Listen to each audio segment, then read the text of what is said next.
Bonjour à tous, le DAF d'aujourd'hui c'est DAF Samer Dalet, page 64 dans Masechet Baba Kama. Hier nous avons étudié de manière approfondie un pasouk de Shemot qui nous parlait de l'obligation de rembourser le double lorsqu'une personne a volé Shor, Chamor, Se, Salma, Kol Devar Alkol Aveda.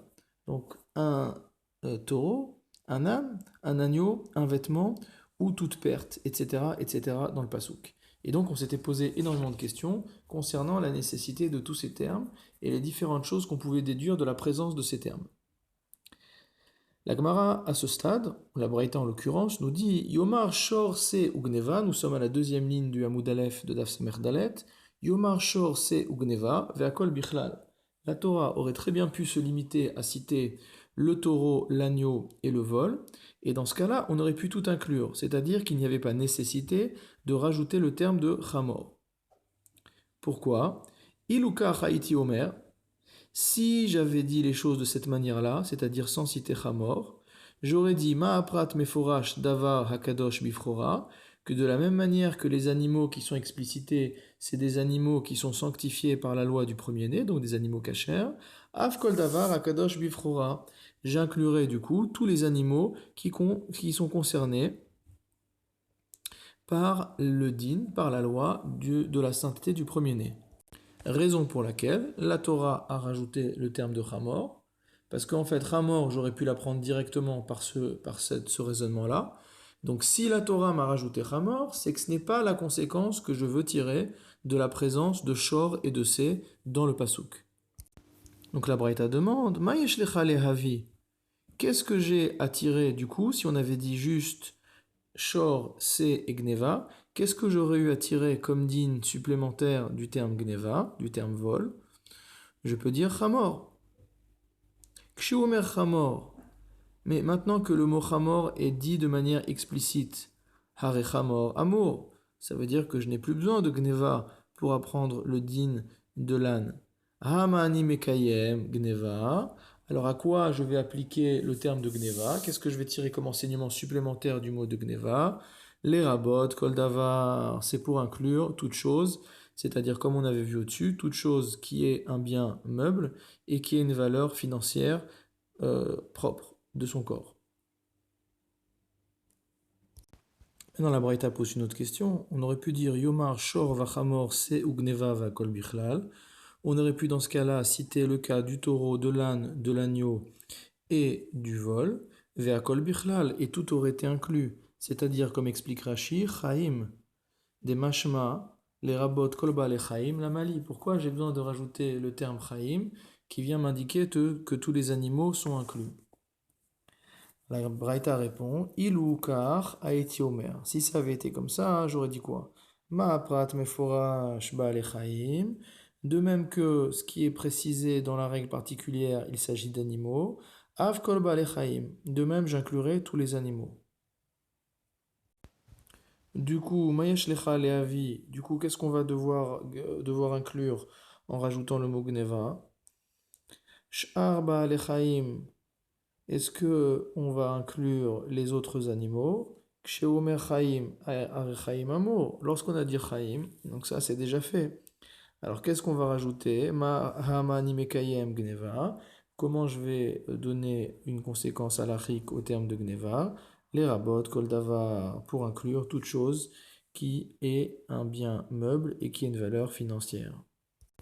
On avait enseigné au-dessus un enseignement au nom qui avait été donné dans la maison de Chizkia, donc un Tana de Chizkia qui disait, donc Amarmar, Yomar Shor ou Gneva, qui suffisait de préciser le terme de taureau et le terme de vol, et que ça aurait couvert tous les cas que la Torah voulait couvrir dans cette halakha-là. La Gemara pose une question par rapport à ça. Mi ketiv Shor ou Gneva, est-ce qu'il y a marqué d'abord Shor et après Gneva, donc d'abord taureau et après vol? Gneva Vesho ou Dirtiv? C'est dans l'autre sens. C'est d'abord Gneva dont on parle, d'abord du vol, et après du taureau. Dans ce cas-là, ça veut dire qu'on est dans un cas de klal ou prat, et un cas de klal ou prat, on dit en ba klal et ma sheba prat. Et donc on aurait limité le remboursement du double uniquement au taureau. Vechitema ilunemar kamar. Maintenant, si tu viens me dire que la question de la Braïta, c'est de demander si on avait écrit les termes dans l'autre sens, alors oui, on aurait pu inclure tous les cas dans Shor et Gneva, et pourquoi on l'a pas fait? Ilunemar Shor ou Gneva, ou Mimatsit Amart. Et est-ce qu'on aurait pu dire la chose suivante? Ma'aprat meforash, de la même manière que la règle générale est explicite, c'est-à-dire le shor, hein? Et donc le shor est représentatif de tous les animaux qui sont offerts sur l'autel. Hava shor prat ou gneva klal. Dans ce cas-là, on considérait donc que shor c'est la règle particulière et gneva c'est la règle générale. Prat ou klal, et dans ce sens-là, c'est d'abord la règle particulière puis ensuite la règle générale. Nasea klal mosif à la prat. Dans ce cas-là, on considère que le klal, que la règle générale vient rajouter à la règle particulière. Veitrabulehu kol mille, et dans ce cas-là, effectivement, toutes les choses auraient été incluses dans ce din. Et là, kedirtiv ka'amre. Mais en vérité, ça a été écrit comme ça a été écrit, à savoir gneva et ensuite shor, gneva veshor. Et dans ce cas-là, est-ce qu'on peut dire mimatsitamart hakol bichlal, que tout est inclus dans la règle générale, ou alors oma prat meforash, vous posez la question de la même manière que le prat est explicite, etc. Non, on ne peut pas. Comme explique Rashi. Et là, kedirtiv ka'amre, bitmia, c'est une question. Gneva veshor, c'est marqué gneva et après shor. Ha havale klal ou frat. Dans ce cas-là, c'est klal et ensuite un prat. Ou mai hakol bichlal de kakashiale. Et c'est quoi cette question qui est posée en disant que tout serait inclus? Ou mai ma haprat meforash de mehaderle. Et quelle est la réponse également qui est donnée, qui serait donnée en disant de la même manière que le prat est explicite? Ha klal ou prat, l'omar bemidi. Alors qu'on sait que dans un cas de klal ou prat, on rajoute rien du tout. Au contraire, on précise. On aurait été dans une situation, pour reprendre les mots de la Gemara, havale gneva klal veshor prat, du vol comme étant la règle générale, et shor, le taureau, comme la règle particulière, klal ou prat, et on est dans une situation de klal ou prat, c'est-à-dire av en baklal et la mashma prat. Ça veut dire qu'on limite l'étendue de la règle générale à ce qu'il y a dans la règle particulière, c'est-à-dire shor en, que oui, on va inclure le taureau dans cette règle-là, midi acharina lo, mais pas d'autres animaux. Rava répond, Amar Rava, Tana achaim kasamichle. Le Tana a collé le cas de Gneva au terme de Chaim. Et donc on se retrouve dans une situation de klal ou prat ou chlal, puisque le terme de Chaim, donc on a Gneva qui est le premier klal, Shor qui est le deuxième, qui est le prat, et Chaim qui est le dernier klal. Veha lodame klala batra lichlala kama. Il dit attends, on peut pas dire une chose pareille. Pourquoi? Parce que le premier klal, enfin le dernier klal, Chaim, ne ressemble pas au premier klal, qui est Gneva. On peut pas dire que c'est une règle générale au même titre. Autant un vol, c'est tout ce qui peut être volable, autant quelque chose qui est vivant, c'est déjà une limitation. Donc comment on peut mettre sur un pied d'égalité ces deux termes comme étant tous les deux des klal? Ah, Tane de Rabbi Ishmael, où la Gemara répond, ça correspond à l'enseignement qui a été fait dans la maison d'études de Rabbi Ishmael. Dechi haigavna darish klale ou prate, car dans la maison de Rabbi Ishmael, dans la maison d'études de Rabbi Ishmael, on interprétait des klal ou prat, même de ce style-là. Donc en fait, quelle était la difficulté? Ve'achi kakashiale, la difficulté du Tana de Bechiskia, c'était la raison pour laquelle on rajoute encore, après ce klal ou prat, on rajoute encore le verset im himatse timatse. Donc une répétition du verbe trouver. Donc im himatse timatse. Pourquoi on a besoin de cette répétition? Qu'est-ce qu'on veut apprendre encore en plus? Ce n'était pas nécessaire puisque normalement on avait déjà tout pu déduire du passouk lui-même. On va revenir maintenant au début de la Braïta. La Braïta disait Yomar shor ou gneva vechaim ve'akol bichlal. On aurait pu dire taureau, vol et vivant, et tout aurait été inclus. Ça veut dire que les termes qu'on a en trop, c'est aussi bien chamor que c'est que himatse, timatse. La Braïta répond à ça. Iluken haiti omer. Si ça avait été écrit de cette manière-là, j'aurais pu dire ma aprat meforash, de la même manière que la règle particulière est explicite, à savoir le taureau. Et c'est quoi le taureau? C'est davar akarev legabe misbeach. C'est un animal qui peut être offert sur l'autel. Afkol hakarev legabe misbeach. J'aurais inclus donc tous les animaux qui sont de la même catégorie, c'est-à-dire qui peuvent être offerts sur l'autel. Du coup, on rajoute l'expression im himatse timatse afin de pouvoir inclure également ce qui ne rentre pas dans cette catégorie. La Braïta pose un problème par rapport à ça et nous dit Mayesh lehavi, c'est quel autre animal on peut inclure par cette règle-là, donc qui est offert sur l'autel? Ben, ça va être la catégorie de l'agneau, des ovins. Keshéu Omer c'est Haresse Amour. Mais maintenant que la Torah nous a parlé explicitement de l'agneau, encore une fois, Haresse Amour. Donc il est déjà explicité. Et donc on va pas, c'est pas lui qu'on va inclure grâce au système du klal ou pratou klal. Hamani mekayem gneva. Alors dans ce cas-là, qu'est-ce que je vais pouvoir inclure dans le terme de, grâce au terme de gneva? Les rabot kol davar. C'est pour inclure toute chose, c'est-à-dire encore une fois, toute chose qui est un bien meuble et qui a une valeur financière propre. Alors dans ce cas-là, Yomar Gneva, Veshor, Vese, Vechaim, Vakol Bichlal. On aurait pu dire le vol, Shor, Se et Chaim, et tout aurait été inclus. Pourquoi maintenant on est obligé encore de rajouter le cas de Chamor? La Braïta répond, Iluken Haiti Omer. Si ça avait été comme ça, j'aurais pu dire quoi? Ma'aprat meforash tavar akadosh bifrora. De la même manière que la règle particulière qui est explicite, ça concerne un animal qui est sanctifié par ses premiers-nés. Avkol davar akadosh bifrora. De la même manière, je peux inclure tout animal qui est sanctifié par la loi du premier-né. C'est pourquoi la Torah rajoute Hamor, pour nous dire finalement que c'est pas ça qu'on veut venir inclure. La preuve, c'est que Hamor, on aurait pu le déduire et on le dit explicitement. Donc ça, c'est le rôle de Hamor. Et maintenant, on rajoute encore Himatse, Timatse, la répétition donc du verbe, de manière à pouvoir inclure tout bien meuble qui a une valeur financière propre. La Gemara met en question cette réponse à nouveau et elle nous dit Ma yesh lecha lehavi. Qu'est-ce qu'on avait à faire inclure grâce au système du klal ou prat?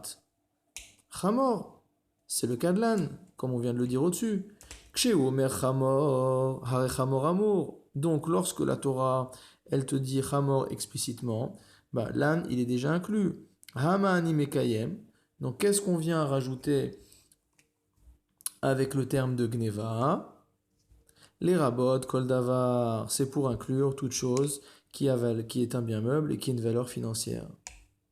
Alors la Gemara, la Braïta dit, Yomar gneva, veshor, vese, vechamor, vechaim, vakol bichlal. Dans ce cas-là, il suffisait de dire le vol, le taureau, l'agneau, l'âne, le vivant, et tout aurait été inclus. Pourquoi maintenant je rajoute im himatse timatse? Iluken haiti omer. Donc s'il n'y avait pas eu marqué imimatse timatse, qu'est-ce que j'aurais pu dire? J'aurais pu dire ma'aprat meforage, de la même manière que la règle particulière est explicite, c'est-à-dire ba'al chaim, elle concerne des animaux vivants. Avkol ba'al chaim, de même j'inclus tous les animaux vivants. Ma'yeshlecha lehavi, alors maintenant qu'est-ce que je rajoute en parlant du shor, du se et du chamor? Ok. Qu'est-ce que je rajoute? Sh'ar ba'al chaim, je rajoute tous les autres animaux. Kshéomer Chaim, Hare Chaim Amour. Mais maintenant que j'ai le mot Chaim qui est marqué, donc ça veut dire que je sais déjà, grâce à ce mot, que les animaux, c'est les animaux vivants dont on parle. Donc c'est pas ça que je déduis. Hamani Mekayem Gneva. Alors qu'est-ce que je peux inclure maintenant que je sais déjà que c'est les animaux vivants grâce au mot Chaim? Qu'est-ce que je vais inclure grâce au mot Gneva? Les rabot, Kol Davar. C'est pour inclure toute chose. Et dans ce cas-là, on revient au même problème. Im himatse timatse, la mali. À quoi sert cette expression de im himatse timatse? La Gemara nous dit, et on tourne ici la page d'Afsa Merdalet Amoudbet, Ihachi, Shapir Kashiale. Si c'est ainsi, bah, le problème, c'est un vrai problème, puisqu'on est coincé avec ce Im Himatse Timatse, et apparemment il n'y a pas de solution. La Gemara propose, Mishum di Itle Pircha. La Gemara propose de dire que dans le klal ufrat qu'on est déjà arrivé à établir, il y aurait un point faible qui permettrait de détruire le raisonnement. En effet, les rabot kol davar mecha kama itale, d'où j'apprends qu'on peut inclure dans la règle générale tout ce qui ressemble à la règle particulière, miklal batra. On l'apprend du deuxième klal, parce que si on avait un klal ou prat, en baklal et la masheba prat. Donc le fait de passer d'une règle de klal ou prat à une règle de klal ou prat ou chlal, c'est grâce au deuxième klal. Klal a gouffé, chaim ketiv be. Or ce deuxième klal, il y a marqué à propos de lui-même, chaim, vivant.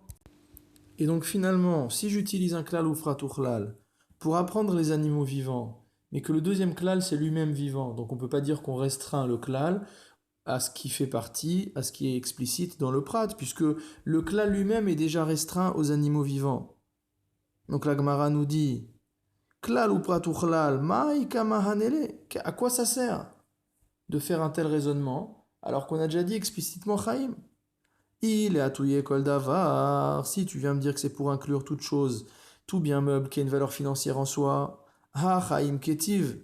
Alors maintenant on a un problème parce qu'il y a marqué chaim. Et donc ça veut dire quoi? Ça veut dire ba le chaim en. Ça veut dire qu'on va inclure les animaux vivants, midi acharinalo, mais qu'on va pas inclure les autres éléments. Et donc tous les autres objets qui sont des biens meubles et qui ont une valeur financière propre, ils pourront pas être inclus. C'est pour ça qu'on a eu besoin de rajouter l'expression im himatse timatse pour sortir de cette difficulté-là. Amré, les Talmidim ont dit à la yeshiva, Veha shneklalot desmiche ahadade ninhu. C'est-à-dire que les klalim de himatse et timatse sont collés. Et donc il n'y a pas de prat au milieu. C'est pas un klal ou prat ou chlal au sens propre du terme. Donc comment je peux apprendre de cela? Amar Ravina, répond Ravina, qui de Amre bema Arava, comme on enseigne en Eretz Israël, Kol makom shata motse shne klalot asmuchim zelazé, à chaque fois que tu trouves deux termes indiquant une règle générale collés l'un à l'autre, hatel prat benehem, fais comme si tu introduisais une règle particulière entre les deux. Vedunam bichlal ou prat ou chlal, et donc tu peux ensuite les analyser sous l'angle du klal ou prat ou chlal. Chez des shor ben himatse, les timatse. Donc dans notre cas, on va prendre le taureau et mot à mot, on va le jeter, on va l'interpoler entre le mot himatse et le mot timatse. Les atuyemai, et dans ce cas-là, c'est pour apprendre quoi? Il est atuyeba les chaim. Mais chaim nafka, si tu viens de me dire que c'est pour inclure les animaux vivants, on peut déjà les déduire du mot chaim lui-même. Et là, les atouye davar, chez en ba les chaim. C'est forcément donc pour inclure une chose qui n'est pas un animal. Udrosh hachi, et donc voilà comment il faut interpréter. Ma'aprat meforaj davar amitaltel vegufo mamon. De la même manière que la règle particulière est explicitée sous forme d'un objet meuble qui a une valeur propre financière, c'est-à-dire le taureau. Afkol davar amitaltel vegufo mamon. De même, je vais pouvoir inclure tout objet qui a une valeur financière et qui est un objet meuble. Vetu, et encore, chez des chamor ben himatse, les timatse. On peut également proposer d'interpoler, non pas shor, mais chamor entre himatse et timatse. Et dans ce cas-là, les atuyemai, qu'est-ce que ça va nous apprendre? Il est atouye davar shen ba chaim. Mishor nafka, si tu viens me dire que c'est pour inclure des choses qui ne sont pas des animaux. Ça, on a vu qu'on l'a déjà appris. Mishor Nafka, on l'a déjà appris en faisant les raisonnements avec l'interpolation de Shor. Et là, les atouillés, donc ça vient inclure autre chose. Et c'est quoi? Davar Amesuya, pour inclure uniquement les objets qui ont un signe distinctif pour pouvoir identifier leur propriétaire. La Gemara nous dit, Ihachi, c'est la Mali. Dans ce cas-là, la question revient sur le terme de c'est d'agneau. Pourquoi j'ai besoin d'introduire ce terme supplémentaire? Et la riba ou miet veribahu. Donc la Gemara revient à une proposition qui a été faite et qui dit on n'est pas dans un cas de klal ou prat ou klal, mais on est dans un cas de ribouille et miout. On a donc un ribouille, donc une inclusion, un miout, une exclusion ou une restriction, veribouille et encore une autre extension. Qui est des Tana de Rabbi Ishmael, comme c'est enseigné dans la maison d'études de Rabbi Ishmael, des Tana de Rabbi Ishmael, car on a enseigné dans la maison de Rabbi Ishmael, Bamaim Bamaim, Shetepe Amim, En Ze Klal ou Prat. Que le pasouk qui parle de la cacheroute des poissons et qui dit Edze Tochelu Mikol Asher Bamaim, ceci vous mangerez de tout ce qui fait partie, de tout ce qui vit dans l'eau, Kol Asher Lo Senapir avec Askeset, tout ce qui a des nageoires et des écailles, Bamaim, dans l'eau, Bayamim, dans les mers, Panechalim, dans les fleuves, Otam Tochelu, vous les mangerez. Donc dans ce passage, il y a deux fois le terme Bamaim. Et comme il y a marqué Bamaim, et après il y a marqué Senapir avec Askeset, les écailles, les nageoires, et après il y a à nouveau marqué Bamaim, on aurait pu penser que c'était un klal ou prat ou klal. Non, la braïta là-bas qui est rapportée chez Rabbi Ishmael nous dit En ze klal ou prat ou klal.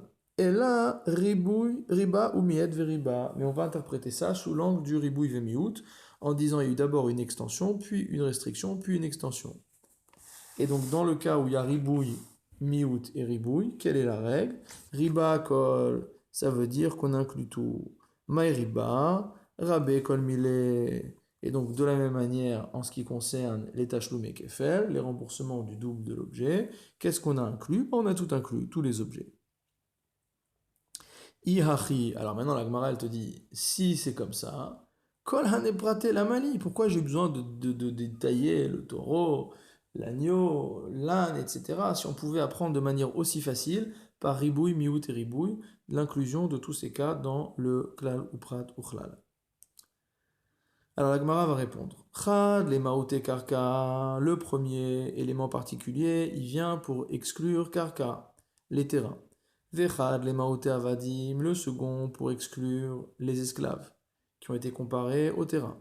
Vechad les maoté shtarot, et le troisième pour exclure, comme on l'avait déjà vu, les shtarot, c'est-à-dire des actes, donc des papiers qui ont des conséquences financières, comme une reconnaissance de dette, mais qui n'ont pas une valeur en soi, le papier lui-même n'ayant pas de valeur.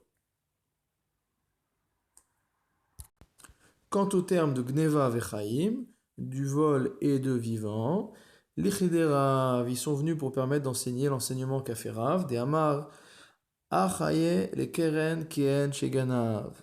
C'est-à-dire que d'après Rav, il faut rembourser le principal donc du vol sous la forme qu'il avait au moment du vol. Donc si c'est un animal, dans le même état de poids et de santé, etc. etc. Ulman de Hama Achad Beganav, et pour celui qui dit que l'un des termes vient pour inclure le cas du voleur lui-même, Vechad Betoen Tanat Ganav, et le second et que le deuxième pasouk vient pour nous parler donc de celui qui prétend avoir été dérobé, Veganav atzmo nafkale me imimatse aganav, et que dans ce cas-là, on déduira le cas du voleur lui-même de im imatse aganav, du pasuk si on trouve le voleur. Hai im imatse timatse maidarishbe. Donc pour cette personne-là, qu'est-ce qu'on fait avec la répétition de im imatse timatse?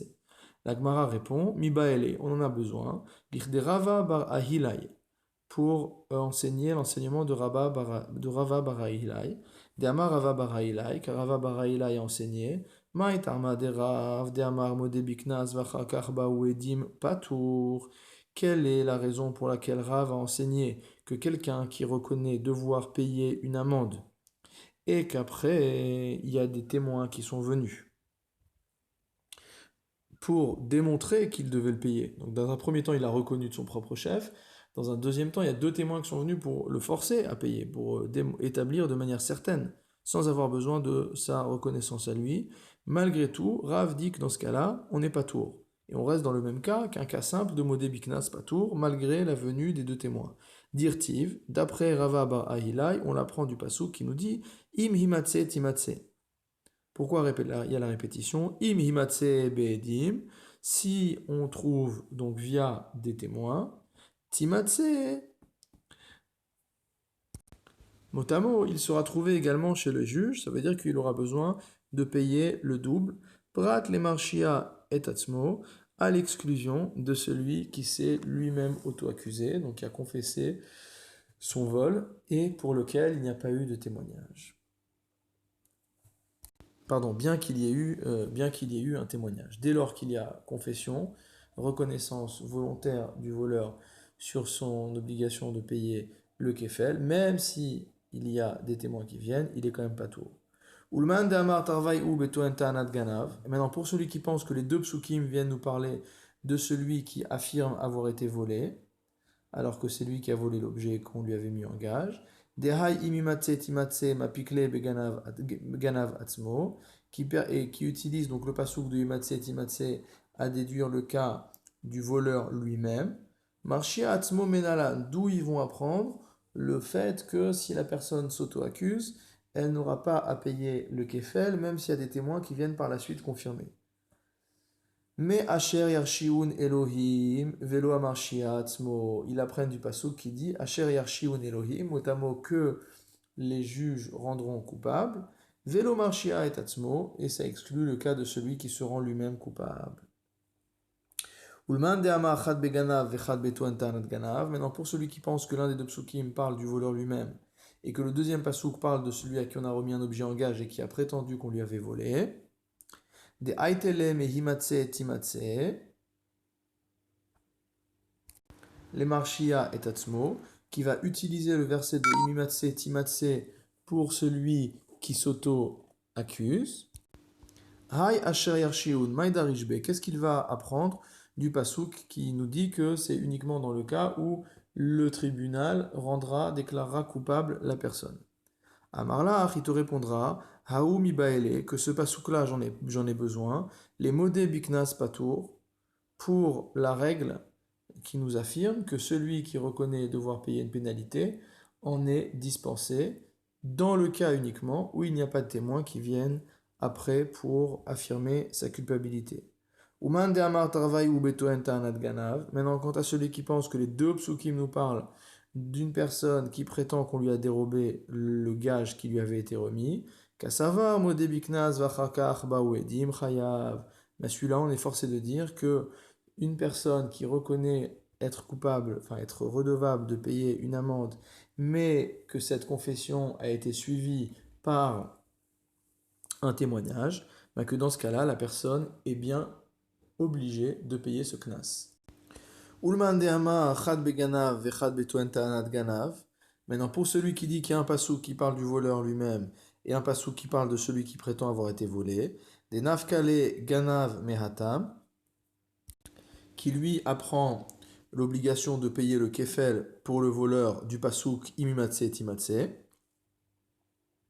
imatse ganav, pardon, bishlama imimatse timatse, je comprendrai que le pasouk de imimatse timatse, l'ichdera bar ahilai, il vient pour apprendre la dracha de Rava bar ahilai, qui nous a dit que celui qui reconnaît devoir payer un knas, mais que après des témoins sont venus, il est quand même pas tour. Aval kolahane prate lamali. Mais dans ce cas-là, la question revient, tous les détails qu'on a donnés de Shor, Chamor, Essay, etc., à quoi ça sert? La Gemara répond, Kedetana de Beri Ishmael. Ça vient nous permettre d'apprendre ce qui a été enseigné dans la maison de Rabbi Ishmael. Des Tana de Rabbi Ishmael, car il a été enseigné dans la maison d'études de Rabbi Ishmael. Kol parasha sheneemra venishnet, tout passage de la Torah qui a été enseigné une première fois puis répété, lo nishnet ela le davar shenitradeshba, n'a été répété que pour une chose qui est nouvelle dans la répétition. C'est-à-dire qu'il faut aller chercher dans le deuxième pasouk, qu'est-ce qu'il y a de nouveau? Rashi nous précise de quoi il s'agit. Im himatse beedim, si jamais on découvre avec des témoins, timatse bedayanim, il sera coupable donc devant les juges, prat lemode biknas, à l'exclusion de celui qui reconnaît devoir payer la pénalité. Agmara nous dit, Vema ganavatsmo bishvua. Dans ce cas-là, est-ce à dire que le voleur lui-même ne va payer le kefel que dans le cas où il aura fait un faux serment? Donc, comme on avait déjà posé cette question. Los alkadartar, on ne peut pas penser une chose pareille. Detania, pourquoi? Parce qu'on a une braïta qui enseigne. Rabbi Yaakov Omer, Rabbi Yaakov dit, Shnaim yeshalem. On dit deux, il payera. Shelo bishvua, ça veut dire même sans serment. Ata Omer, Shelo bishvua, alors tu viens me dire qu'il doit payer même sans serment. Oenoela bishvua, ouais, ça veut dire au contraire qu'il faut un serment. Amarta lokachaya. Tu es obligé de dire que c'est pas comme ça. Maï lokachaya, qu'est-ce que ça veut dire c'est pas comme ça? Amarabaye, lo lirtov rachamana shnaim yeshalem beganav. La Torah ne va pas écrire de il payera beganav à propos du voleur lui-même. Velete bekal vachomer mitoen ta'anat ganav. Et apprendre ensuite par kalvachomer à partir de celui qui prétend avoir été volé. En disant Umatoen ta'anat ganav de betera ataledide. De même que concernant la personne qui prétend avoir été volée, l'objet est arrivé entre ses mains de manière permise. Amarkera alishalem tre, et la Torah malgré tout elle a dit qu'il devait payer deux. Ganavatsmo de beisura ataledide. Le voleur qui lui a fait rentrer l'objet en sa possession de manière interdite. Lokol sheken, a fortiori que lui aussi doit payer le double. Ela shnaim yeshalem de katav rachamana beganavatsmo. On ne peut pas dire une chose pareille. On est obligé de dire que quand la Torah elle dit deux, il paiera, on parle de quoi? On parle du voleur lui-même. L'amali, de afilou shilobichua. Et donc pourquoi la Torah elle a été obligée de préciser ça? Pour me dire que même sans serment, c'est-à-dire même dans un cas qui est différent du cas de celui qui prétend avoir été dérobé, alors on doit également payer le kefel. Alors maintenant, Vehai im himatse le data. Le passou qui me dit im himatse timatse, c'est ça qu'il est venu nous apprendre. Il est venu nous apprendre que le voleur, il doit payer le double. Ah, miba, elle est l'ichditania. Non, ce passou que j'en ai besoin pour ce qui a été enseigné dans une braïta. Yado, enli ela yado. Dans le passou qui a marqué, im himatse timatse beyado agneva. Si tu trouves dans sa main le vol. Yado, enli ela beyado. C'est uniquement lorsque on trouve l'objet entre ses mains. Gago chatsero carpefo. Si on trouve sur son toit, dans sa cour ou dans son enclos. Minaïn, d'où je sais que ça marche quand même. Talmud Lomar, parce qu'on va interpréter le passou qui nous dit im himatse timatse mikol makom, répétition du verbe trouver, pour dire quel que soit l'endroit où ça se trouve et pas uniquement entre ses mains. Imken le makera o himatse timatse o timatse timatse. Dans ce cas-là, pourquoi la Torah ne dit pas deux fois himatse himatse ou deux fois timatse timatse? Pourquoi himatse timatse? Pourquoi combiner les deux formes verbales? Midesha nekera shma mina tarte. Du fait que la Torah ait changé la forme verbale, on peut apprendre les deux choses.